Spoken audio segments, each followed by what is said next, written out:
শাহ আব্দুল গনি ফুলপুরি রহমতুল্লাহ আলাই নামাজ পড়তেন শুধু জায়গা পাল্টায়, 2 রাকাত এখানে পড়লেন, আবার যায় নামাজ উঠা আরেক জায়গায়, আর বলতেন আসু বাহা রাহা হো জাগা ছোড় ছোড় কে, জায়গা ছেড়ে ছেড়ে আমি অশ্রু ঝরাই, কিছু অশ্রু এখানে ঝরাই, কিছু অশ্রু সেখানে ঝরাই।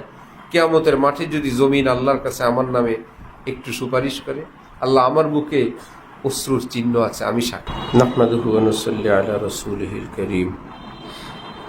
नाकाम तलबा तालिबान इल्म कहलाने वालों में एक किस्म के वो लोग भी हैं जो यूँ चाहते हैं कि हमको कुछ करना भी न पड़े और आलिम हो जाए। हकीमुल उम्मत मुजद्दिदुल मिल्लत मौलाना আশরাফ আলী থানভী বলেন, কিছু ছাত্র এটা কামনা করে কিছুই করব না, পড়ব না, মেহনত করব না, কিন্তু আমাকে যেন লোকেরা आलमी दीन बोले। उसकी तरकीब उन्होंने ये निकाली कि मदरसे में दाखिल होकर किसी जमात में शरीक हो गए, फिर 10-12 दिन कमोबेश गायब हो गए, न मुतला है, न तकरार है, न सबक के वक्त तवज्जो है, बस जमात ने किताब ख़त्म कर ली तो उनकी भी ख़त्म शुमार हो गई। কোনো ক্লাসে কোনো জামাতে গিয়ে ভর্তি হলো, কোনো রকম কয়েকদিন থাকলো, তারপরে আস্তে আস্তে অনুপস্থিত, এভাবেই বছর গেল। যে ছাত্ররা নিয়মিত দর্স করলো, ক্লাস করলো, পড়লো, তাদের পড়াশোনা বছরের শেষ সমাপ্ত হলো, তাদের সঙ্গে ভর্তি হওয়া, অনুপস্থিত থাকা ওই ছাত্র সে ভাবলো আমার ওইবার ক্লাসের পড়া শেষ। दरसिया से फारिग हो गए तो याद रखो कि तालिब इल्मी नहीं, इस तरह इल्म नहीं आता। খুব মনে রাখবে, সাথী সঙ্গীরা পড়লে আমার ইলম আসবে না, নিজের কাজ নিজেই করতে হবে। লা তাজিরু ওয়াজিরাতুন ভিজরা উখরা। তলাবা কো ফিক্র ও ইহতিমাম কি জরুরত। ছাত্রদের ফিকির এবং কাজের গুরুত্ব থাকা চাই। তলাবা के लिए महज कुतुब बीनी काफ़ी नहीं। ছাত্ররা শুধুমাত্র কিতাব পড়বে তার জন্য এটা যথেষ্ট নয়, বলকে ফিকির के साथ मुतला की सख्त ज़रूरत है।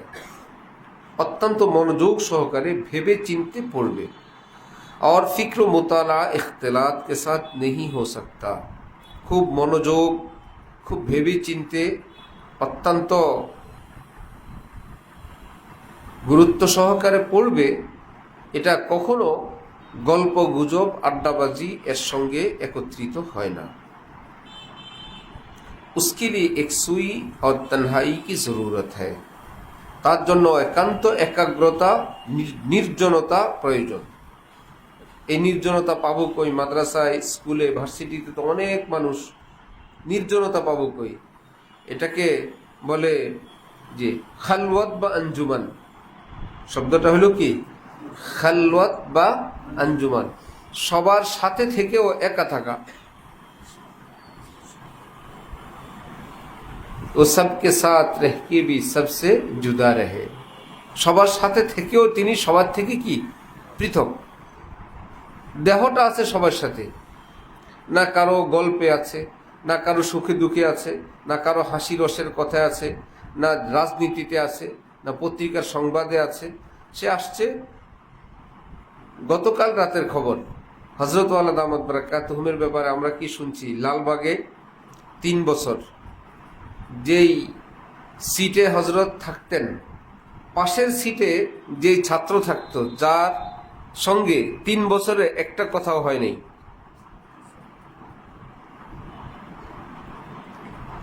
আর গতকাল রাতে আরো আপডেট শুনলাম, সেটা হলো হযরত বলতেছেন যে রমজানে যখন ছুটি হয়ে যেত তখন তো ফ্লোর খালি। হযরত রমজানের মাদ্রাসায় থাকতেন।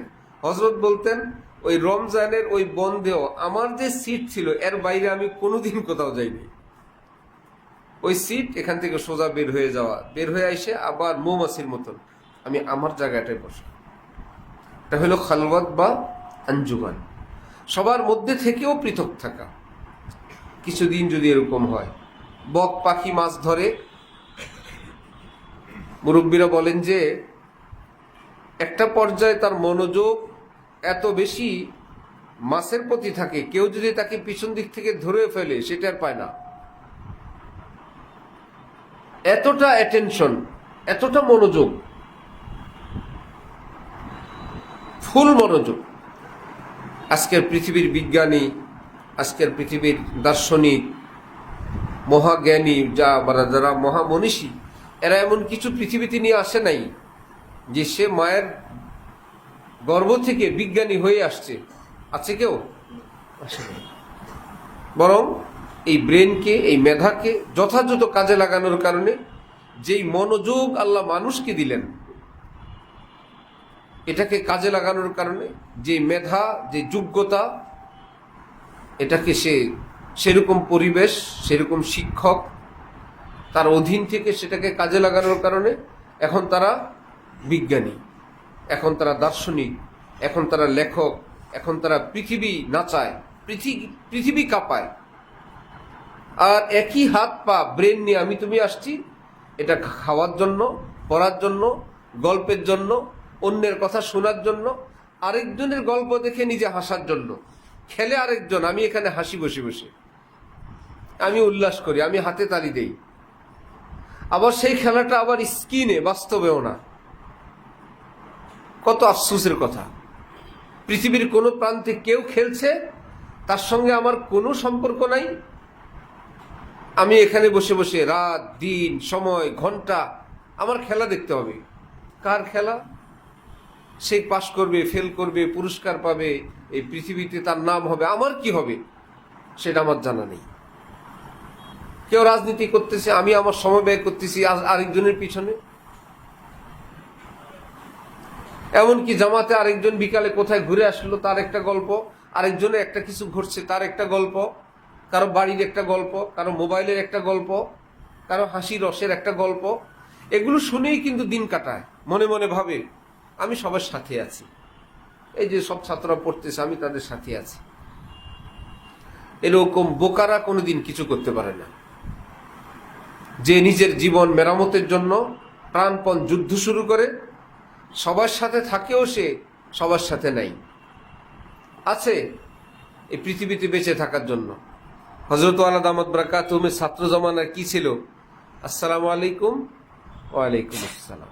হযরত বলেন, আমার মনে পড়ে না ছাত্র জীবনে আমি নিজের থেকে আগ বেড়ে কাউকে জিজ্ঞেস করলাম কেমন আছেন, প্রশ্নই আসে না। এই সময় কোথায়? সে যদি জিজ্ঞেস করতো কেমন আছেন, বড় মুশকিল। তা আমি বলতাম ভালো, কখনো বলতাম না আপনি কেমন আছেন। কথা বাড়বে, শুরু হবে একটা ধারা,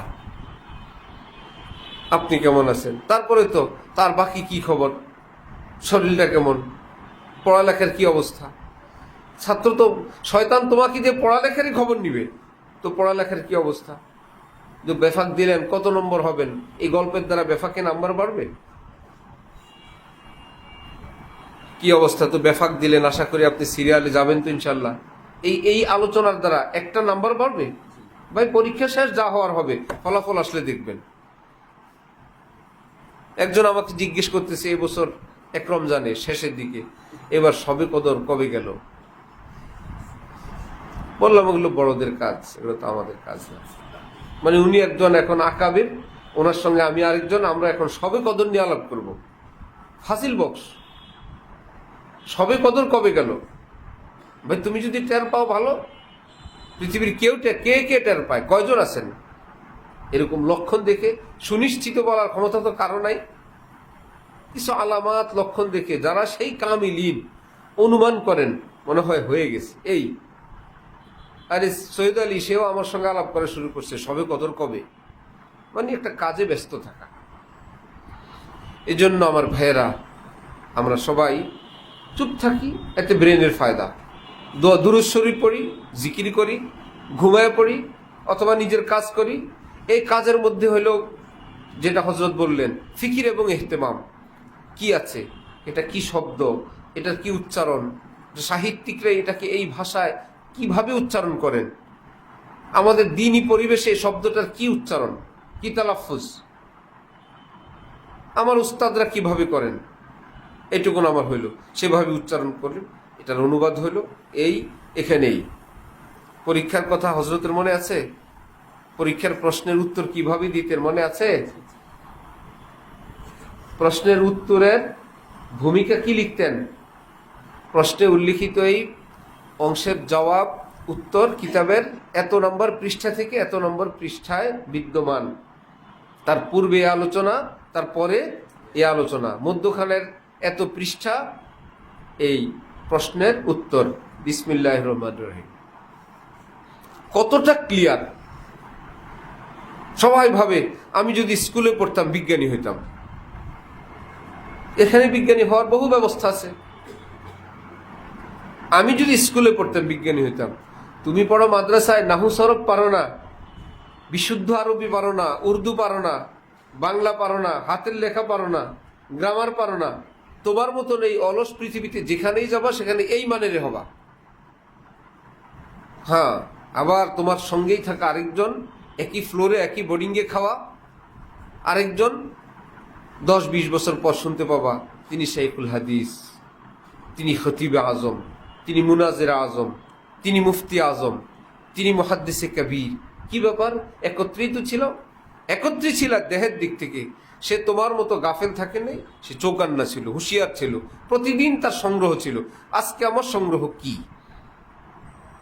একটা তো হলো আমল ভালো, আর একটা হলো এলেম। দুইটার সংগ্রহ কি? আজকে আমি কি আমল করলাম? আজকে আমার নতুন বিদ্যা, নতুন এলেম কি শিখলাম? কালকের মতোই, হাতের লেখাটাও কালকের মতোই, সব কিছু আমার কালকের মতো, একটা শব্দ শিখলাম না, তাহলে আমার লক্ষণ ভালো না। আর যদি হয় আজকে আমার আলহামদুলিল্লাহ এই কয়েকবার দুরূদ শরীফ, সকাল সন্ধ্যা ওজিফা, যা যা করার আল্লাহর রহমতে আল্লাহ পাক তৌফিক দিলেন, করলাম। আর আজকে আমার এটা শিখলাম, এই মোতালা শিখলাম, এটা অনুবাদ শিখলাম, একটা নতুন কিতাবের সন্ধান পেলাম, একটা জীবনকে গড়ার একটা ব্যস্ততা। আল্লাহ আমাদেরকে তৌফিক দান করেন। এই তো দেখো, फुज़ूलियात से एहतराज की जरूरत। আমি দেখি না আগে। फुज़ूलियात में पढ़ने से आदमी का फहम मस्क हो जाता है। অনর্থক কাজে ব্যস্ত হলে মানুষের জ্ঞান বুদ্ধি ধ্বংস হয়ে যায়। আর জরুরি কামों से रह जाता है। জরুরি কাম সব থেকে যায়। खुली हुई बात है, প্রকাশ্য কথা, স্পষ্ট ভাষা। जब चाहो तजरिबा कर लो, যখন চাও পরীক্ষা করে নাও। মিলনা জুলনা কম কর দো, মানুষের সঙ্গে গপ সপ আড্ডাবাজি কমিয়ে দাও। বলনা কম কর দো, কথাবার্তা কমিয়ে দাও। ইধার উধার ফুজুল দেখনা ভালনা কম কর দো, এদিক সেদিক তাকানো, নজর ঘুরানো এটা ছেড়ে দাও। মাসি সে ইজতনাব করো, গুনাহ বর্জন করে দাও। उससे खुद ब खुद फहम और अकल में नूरानियत पैदा होगी। তোমার বুঝ বুদ্ধিতে, মেধা মননে, মস্তিষ্কে নূর আসবে, বরকত হবে। এবং বলেন প্রকাশ্য স্পষ্ট কথা পরীক্ষা করে দেখতে পারো। আল্লাহ আমাদেরকে তৌফিক দান করুন। আমিন। ওয়া আখিরু দাওয়ানা আনিল হামদুলিল্লাহি রাব্বিল আলামিন। পবিত্র রমজান মাস, কেউ চাইলে হিম্মত করে নিজের এত বরকতময় মাসে আল্লাহ থেকে অনেক কিছু নিতে পারবো। আল্লাহ তৌফিক দান করেন। চলো, মজলিসের কাফারাত দোয়া তো ওই দিন আরেকটা শুনলাম তালিমে।